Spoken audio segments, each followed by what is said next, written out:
Have you been wanting to improve in ranked?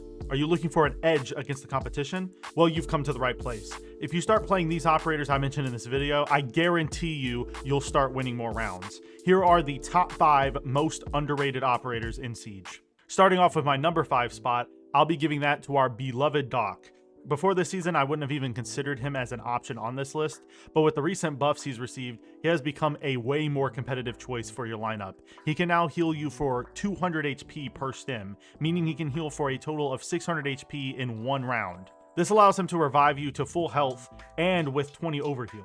His stims have the ability to single-handedly clutch rounds because of this, especially if you bring a Rook, because if you didn't know, if you have Rook armor on, you get an additional 20 HP, meaning that now if you're a 3 armor and Doc stims you, you will have a total of 165 HP, 20 of which being overheal. This is nearly double the base game health. Now, the main issue with Doc stims is one-shot headshots. One-shot headshot makes Doc a very niche operator, because even if Doc stims you, you aren't guaranteed to get use out of that stim. You could just get headshot in the next gunfight, and now the stim effectively did nothing.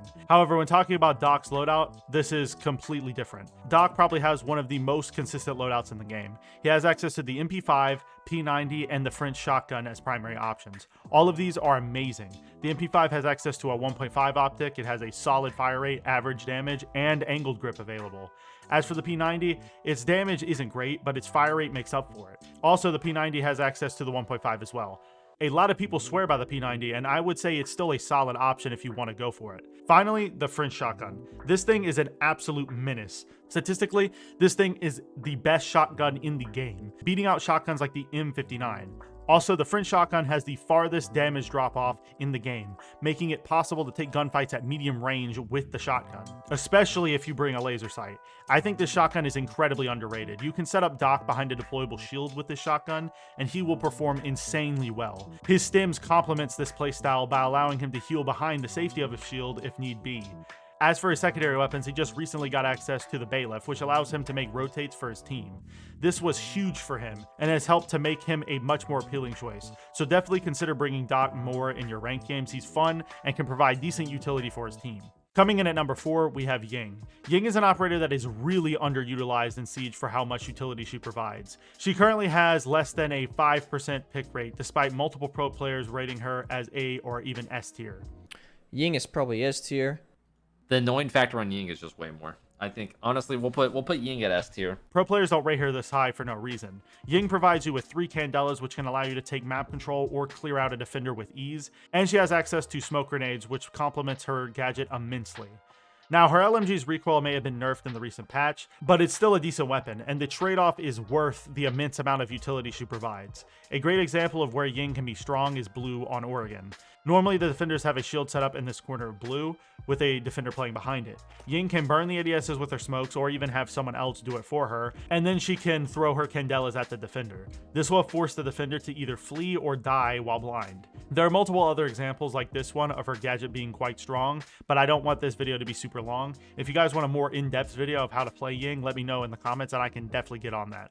Anyways, now for the number 3 spot, that being Goyo. Goyo is a game delay operator similar to Smoke. However, unlike Smoke, Goyo has quite a low pick rate, and I've always wondered why. He has access to the Vector, which is one of the best defender primaries in the game, and he has access to the TCSG, which is a solid option if you need head holes made, or you just want to be more effective at range. On top of his amazing loadout, he also has access to a Nitro Cell, which meshes really well with his gadget. His gadget is the Vulcan canister. He has access to 4 of these canisters that when shot will distribute fire in a large area for 20 seconds.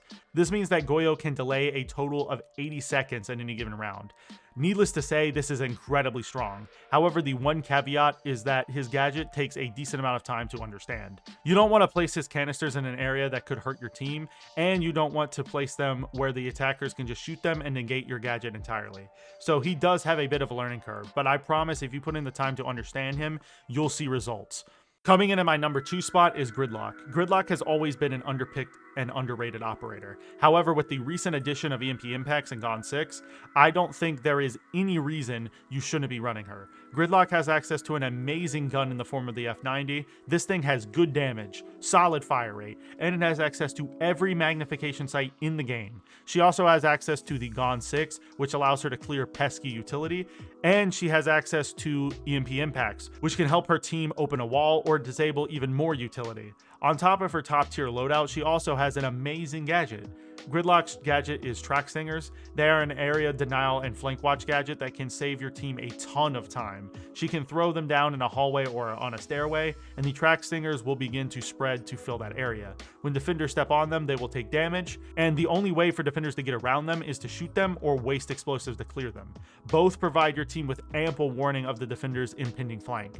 Another thing that's useful about Gridlock's Track Stingers is that they make a lot of noise. You can use this to your advantage to hide the sound of your teammate planting the diffuser or anything else you want to hide from the defenders. The only thing that Gridlock has going against her is the fact that she is a 3 armor, but the fact that she literally has no other downside makes this not matter very much at all. In my opinion, I would be running Gridlock as much as you can. She can help your team open the wall, hold the flank, and clear utility. Before we move on to the number 1 spot, if you have been enjoying this video, please consider subscribing. I'm trying to hit 3K subs by the end of the year, and your sub could legitimately make a difference. Anyways, I'll stop wasting your time, and let's get back into the video. Now for my number 1 spot. If you've watched my previous videos, then I'm sure you won't be surprised by this, but I think Capitao is the most underrated operator by far right now. He literally has no downsides, and he can be ran on pretty much every map and bomb site. Now, if you don't know anything about Capitao, let me fill you in. Capitao's loadout is incredibly strong. He has access to the M249 LMG and the Para 308 as primary options. Both of these weapons are amazing. However, I think the M249 is the better choice. It has a way bigger magazine, and it has the same stats as the Para. Also, the M249 has access to any optic all the way up to the 2.5x, but the Para only has access up to the 2 times. The only advantage you get with the Para is ADS time, but I just don't think it's worth the trade-off of way less ammo and less choices when it comes to optics. Keep in mind, the M249 wasn't affected by the recoil nerfs to the LMGs at all, so its recoil isn't difficult either. On top of the great primaries, he also has access to the Gon 6, which we discussed earlier. Having access to one of these is key to helping your team clear crucial utility. On top of the Gon 6, he also has the secondary hard breach gadget, which can allow you to breach 2 hatches or make vault holes in a reinforced wall. These two combined gives Capitao a ton of utility, and that's not to mention his gadget, which is one of the best in the game.